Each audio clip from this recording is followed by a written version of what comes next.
my hope was to bring awareness so this tragedy doesn't happen to another family.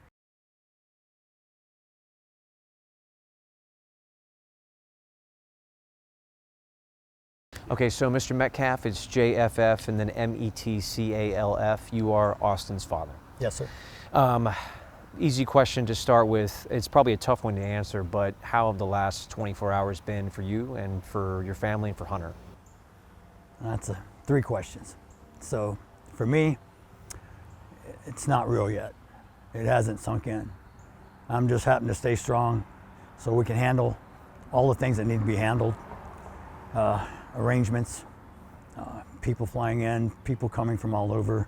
So I haven't had a chance to really grieve yet. I know at some point when this is all over and we're able to put him in the ground, then I'll probably break down and grieve that way. But right now I'm really numb and I really don't feel anything. I just have to function. And I need to be there for my son and my family. And I need to make sure I set an example for my son. Austin obviously is the son, and also Hunter, who you're talking about here. Yes, sir. Walk me through who Austin was to you. I know that you've said so much about him, I think in the last 24 hours here. Everyone else has said a lot about him too, about how great of a kid he was. In your eyes though, just as a father, who was he to you? My boys are the biggest blessing in my life. God provided them to me. God's going to get me through this. I had a dream last night. And Austin came to me and said, I'm okay. It gives me peace. Doesn't mean I don't hurt, but it gives me great peace. So, one of the things my son, Hunter, his ability to stay strong is a character to his brother. His brother, they had each other's back. They were tight. I've never seen a bond like that. Being identical twins, technically Austin was his big brother. Those boys were my everything. I had cancer almost 10 years ago. I wasn't supposed to live, but that was my why, to fight.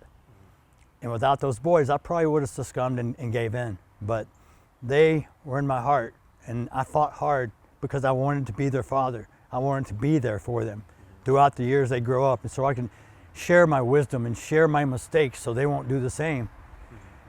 Austin was an outstanding athlete, person, friend, loyal, loving. He would light up the room. He was such a leader naturally. On that team, he would fire those guys up.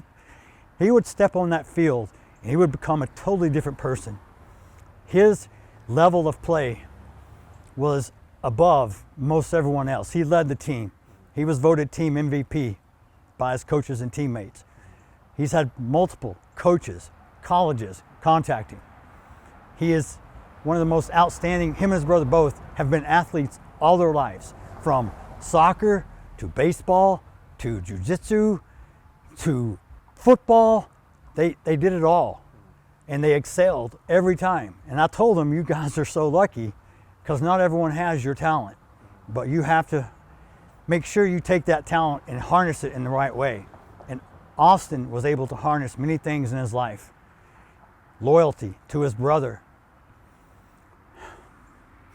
his love for all his friends and family. He was such an outstanding young man. I was so proud. I bragged on my children all the time. Anyone who knows me knows how much my kids meant to me. They were my entire world. My world's a little shattered, but I still have Hunter, and I always have Austin. I know that the last day has just been gut-wrenching for you and your family. You've spoken obviously to a couple of other outlets. I know Hunter's leaving. Do you need to say goodbye? Or? No, I told him we're good. Okay.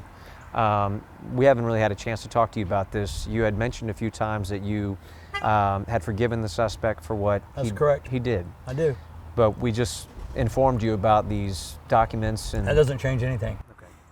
This has to do with me and God. God teaches us in the Bible. He talks about forgiveness. He also talks about revenge. Not for me to seek. God will take care of it. Karma, I believe in it.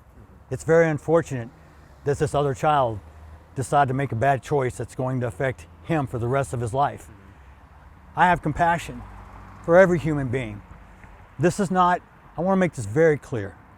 This is not a race issue. This is not a black and white issue. I don't want someone stepping up on a soapbox trying to politicize this. I don't appreciate some of the remarks I've seen online that people say there was this fight and they don't know, they weren't there. I know the truth. So unless you were there, unless you saw it, don't spread gossip.